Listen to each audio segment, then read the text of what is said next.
ndigalu waa Forum Civil ñu doon waxtaanee budget programme ndax mun nañu faram-fàcce un peu lan mooy budget programme parce que yàgg nañ ko dégg waaye ñu bari ci ay askan bi xam ñu lu mu woom. waaw permettre ma d'abord ma gërëm waa section Forum Civil bu Guinguinéo à travers son nouveau coordonnateur Serigne Ba ngeen gën ko xamee ci Pape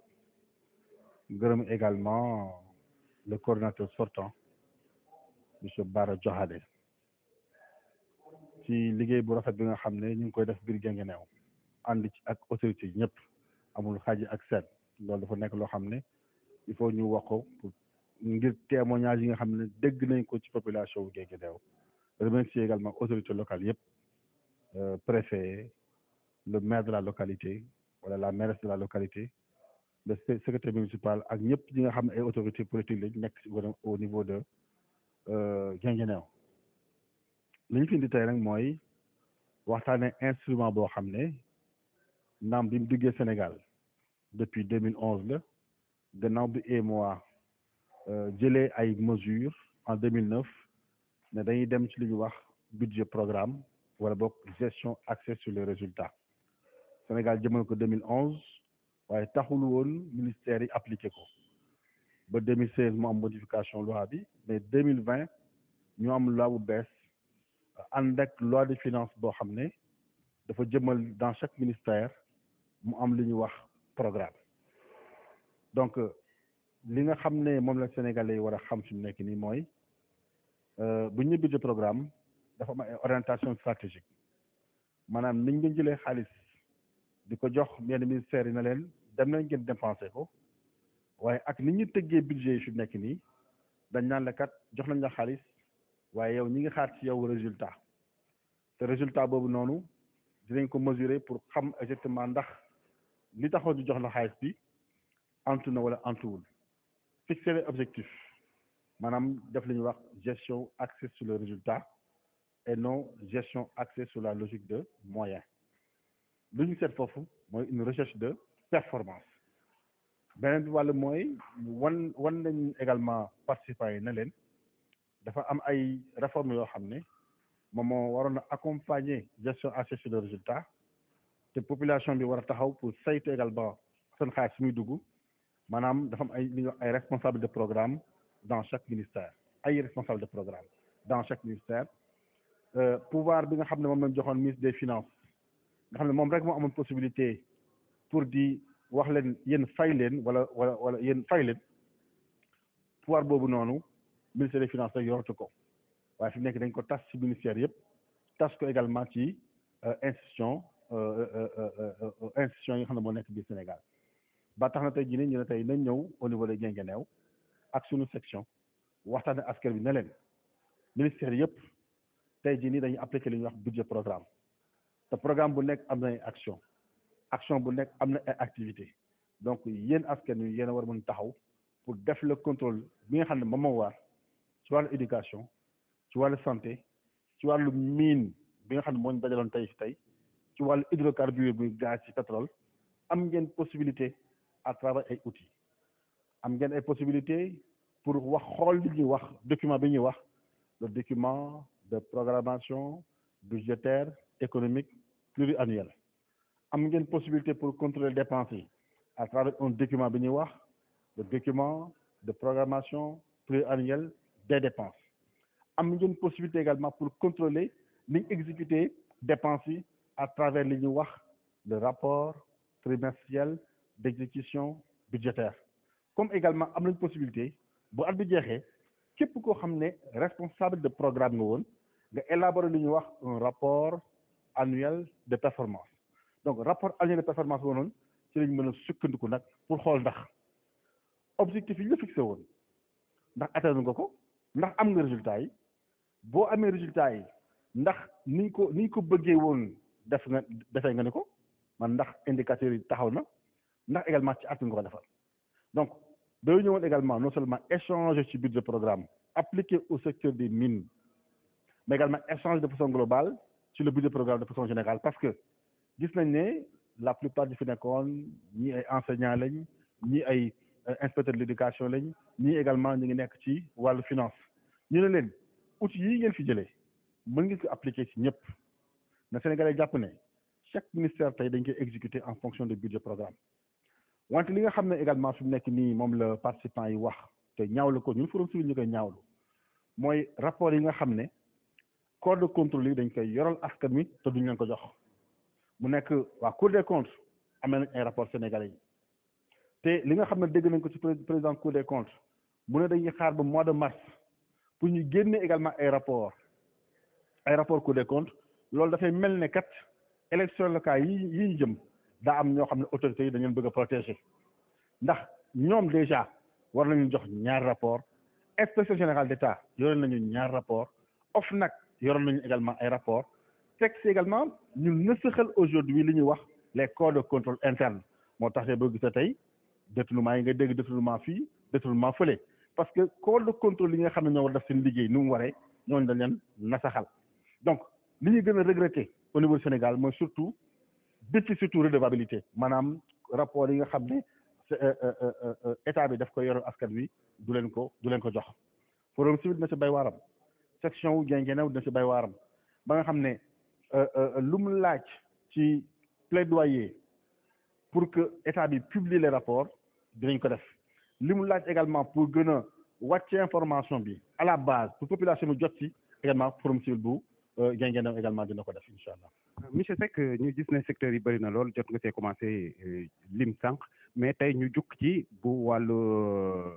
ressources extractives yi maanaam secteur minier bi lan moo ko waral ndax importance am dayoo moo toll noonu wala daf di secteur boo xam ne dafa bëri coow fi mu toll nii surtout. xam nga boo jëlee secteur bu mel ne hydrocarbures gaz pétrole déjà seen budget rek toll nañ ci 883 milliards de francs CFA 883 milliards de francs CFA c'est presque 1000 milliards ci budget boo xam ne jëna 5000 milliards la donc dafa nekk waxtu malaak bon mine budget bi tax ko bari 7 et quelques milliards la donc secteur boobu noonu dañ ko war a xool surtout que dañ ne li mu war a jur ci alal mi ngi toll ci 700 milliards donc loo xam ne dañ ne dafay jur ci alal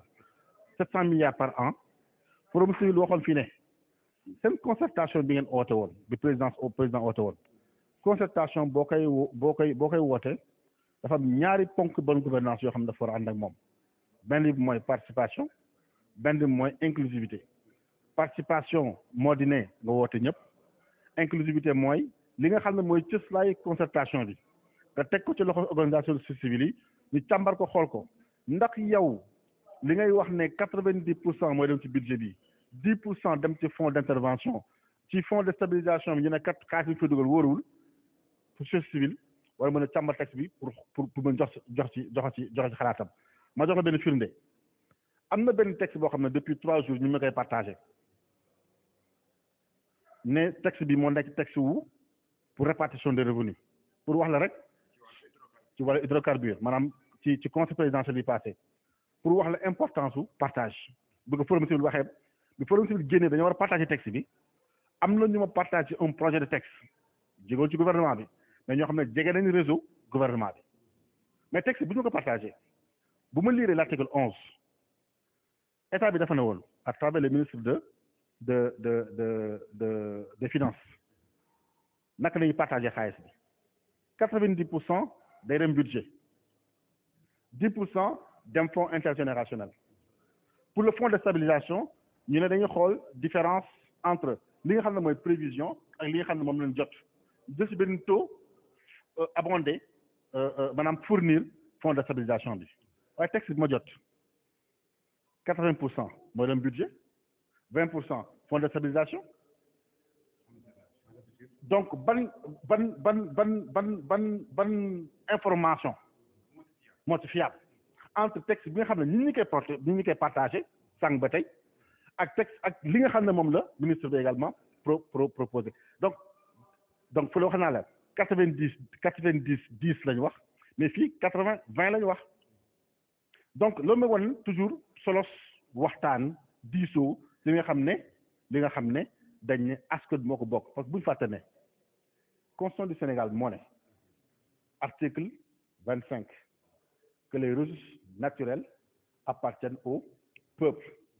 Et quand on dit appartenance, c'est un droit de propriété. mooy maa moom yaa moom ñun ñoo moom te bu ñu nee propriété juriste xam nañ ko mooy usus abusus ak fructus donc lépp loo xam ne li nga xam ne également da nga ne yow ñun ñoo ko moom muy ndox mi muy géej muy jën ji muy bant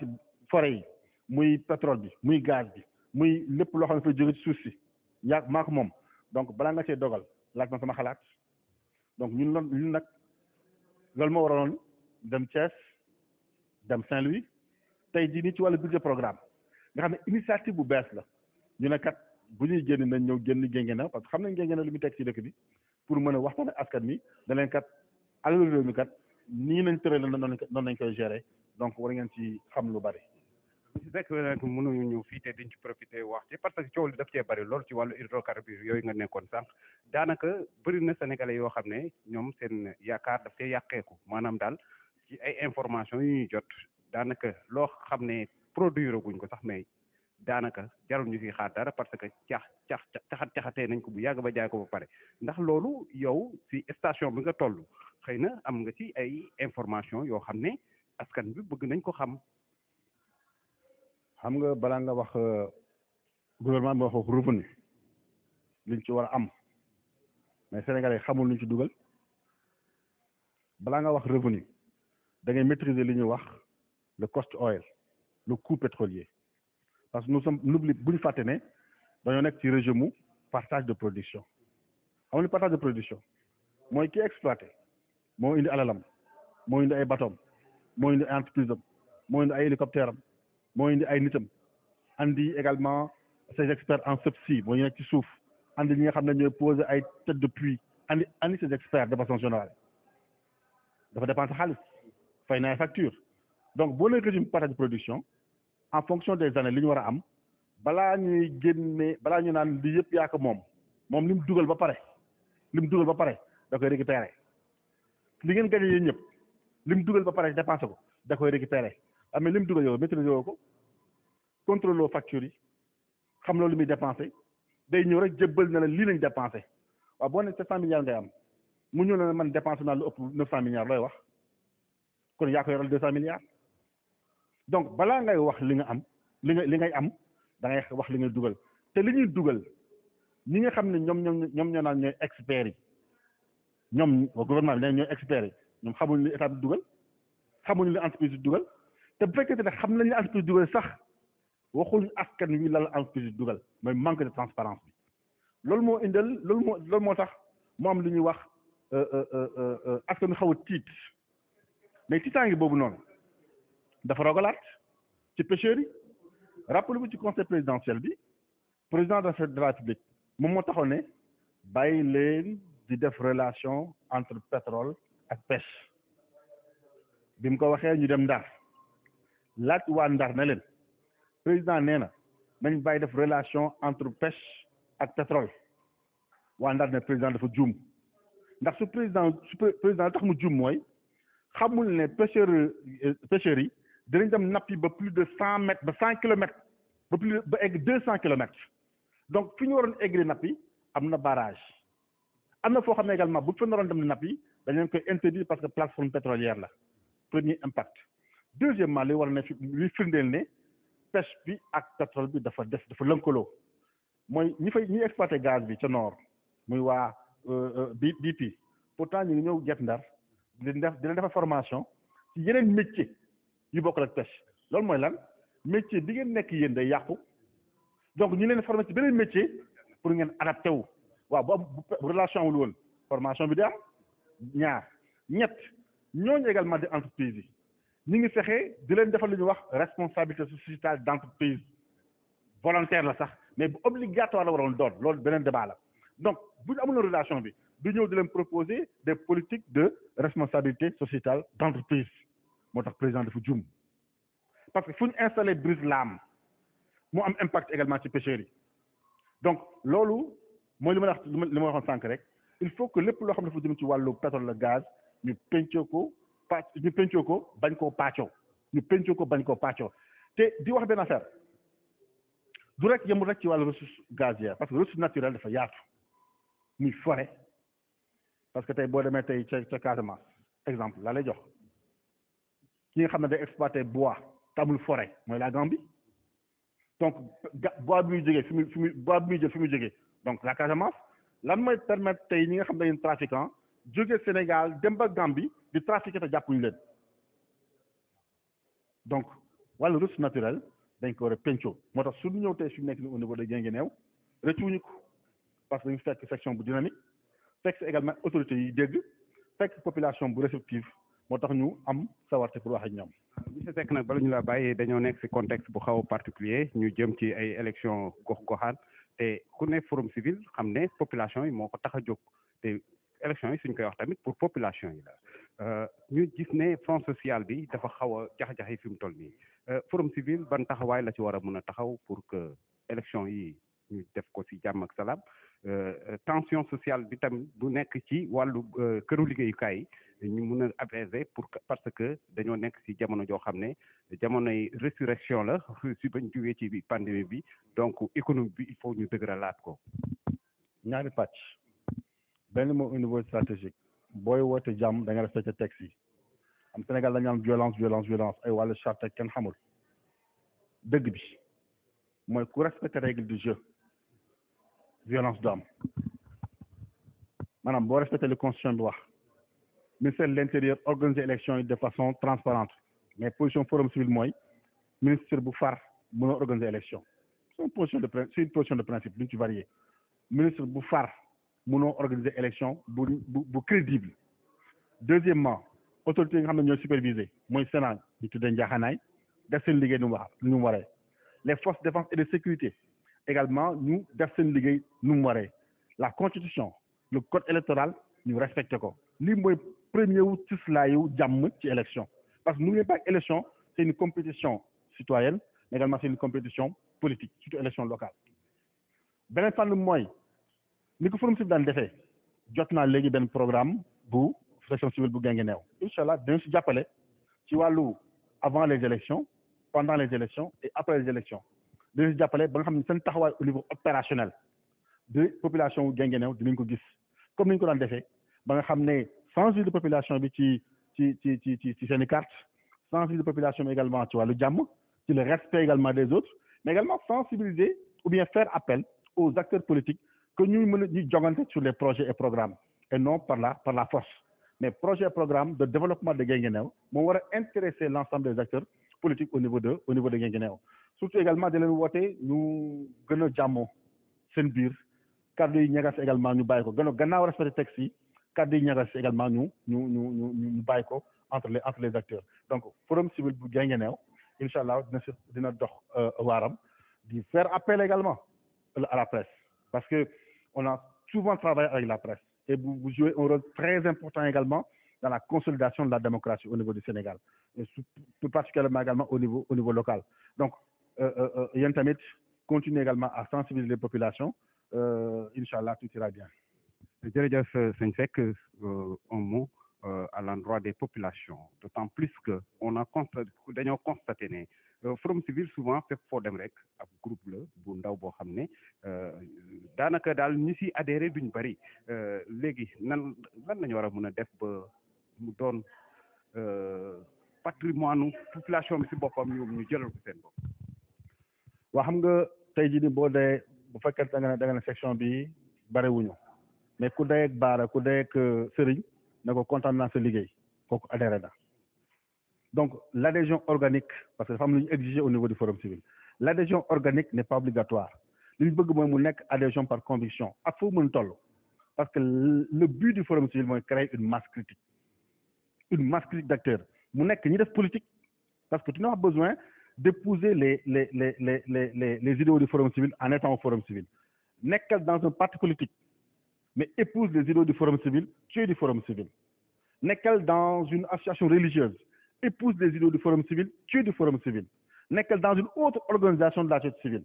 épouse les idéaux du forum civil tu es du forum civil donc ce n'est pas cette masse organique qui est assez importante mais c'est l'efficacité et surtout la probité des gens qui incarnent surtout le forum civil au niveau de Guinguinéo boobu sama bopp man maa gën a tëj ñëpp mais ñi nga xam ne également loo nekk au niveau de Guinguinéo boo xoolee seen liggéey ak ni ñuy doxalee da nga xam ne kat et puis sont très respectés dans la localité. Donc la masse critique d'acteurs l'essentiel mooy li ñuy wax na dugg ci nopp askan wi ba nga xam ne wax dëgg yàlla fi ñu bëgg Sénégal dem ci prospérité ci transparence ci bonne gouvernance surtout dans un contexte d'insécurité yàlla àggale fa Sénégal mais également di ñaanal jàmm toute la population de Guinguinéo. Je vais wax ne également on est très très très content très très satisfait également d'être à Guinguinéo te inchallah ce sera pas la dernière fois inchallah rabbi ce sera pas la dernière fois et que Sénégal benn la kenn mënu ko xar ñaar. jërëjëf monsieur.